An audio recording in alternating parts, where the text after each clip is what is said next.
Bac physique chimie métropole 2026, jour 1, exercice 1, petit 2 et donc question 11. On avait déjà fait la question 10 dans laquelle on avait exprimé UR, la tension aux bornes de la résistance d'un circuit d'un lave-linge qui était égal à E exponentielle de moins T sur taux avec taux, la constante de temps qui est égale à R fois C et E la tension aux bornes du générateur, parce que c'est un circuit en série avec une résistance et un condensateur et un générateur.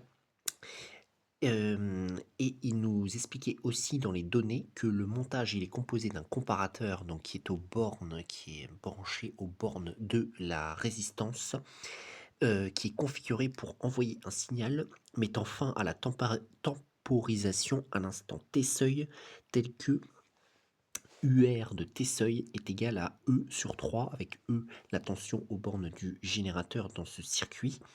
Et donc dans la question 11, on nous demande montrer que la date de fin de temporisation T seuil s'exprime comme T seuil égale taux ln de 3. Bon, bah on va regarder comment est défini T seuil. Et l'information justement qui nous donne dans l'énoncé, c'est que UR de T seuil est égal à E sur 3. Donc du coup, je pense qu'on va repartir de là, parce que c'est la seule information que l'on a sur T seuil. Donc on peut dire, on sait que UR de T seuil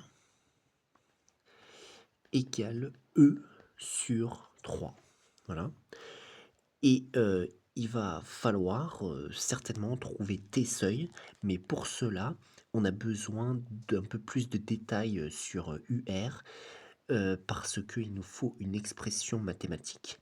Et justement, dans la question précédente, on avait trouvé que l'expression de UR en fonction de T, c'est justement ce que l'on avait dit tout à l'heure, c'est-à-dire grand E exponentielle de moins T sur taux. Et donc UR de T seuil, eh ben, on remplace T par T seuil et ça fait donc la même chose que ça, sauf qu'à la place de T, il y a T seuil. Donc on va en déduire qu'on a E exponentielle de moins T seuil sur taux qui est égal à E sur 3.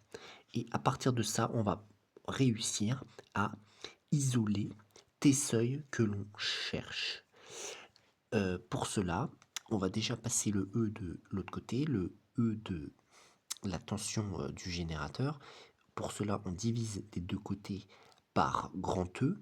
Donc ça fera toujours E de T seuil sur taux, qui va être égal à E sur 3,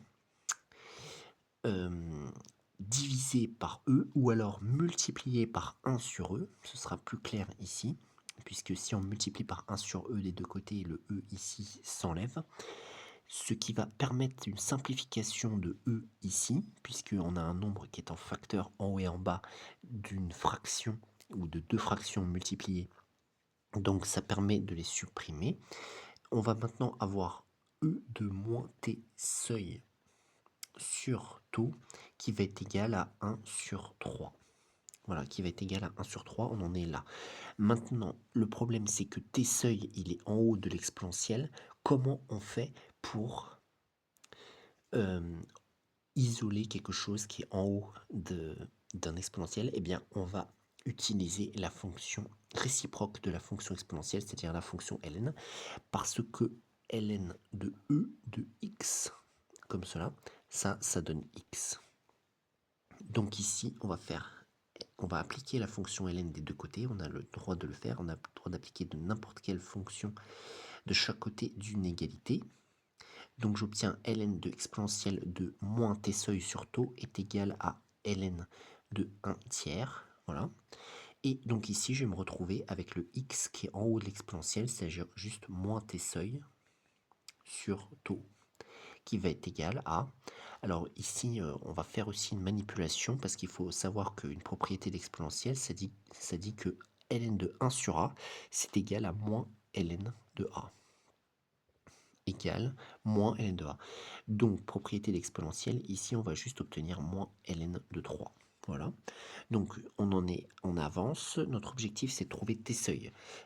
On y est presque. Maintenant, il est en bas de l'exponentielle. Il était descendu de l'exponentielle. Il faut maintenant l'isoler.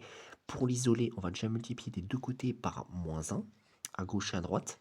Ça permettra de supprimer le moins qui est ici. Donc, du coup, on obtient t seuil sur taux qui va être égal juste à ln de 3. Voilà. Et maintenant, comment on fait pour isoler le t-seuil? Encore une fois, pour continuer à l'isoler, ben, on retire ce taux.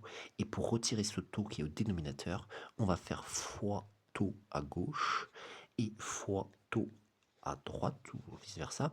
Et donc, ça va permettre, comme cela, de faire simplifier le taux et de isoler complètement t-seuil.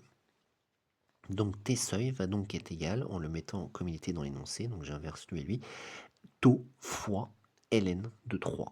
Voilà. Donc on est bien arrivé à t seuil égale taux fois ln de 3 comme il nous demandait dans la question. Donc on a bien répondu à la question 11 de petit 2 de l'exercice 1 du bac physique chimie métropole 2026 jour 1.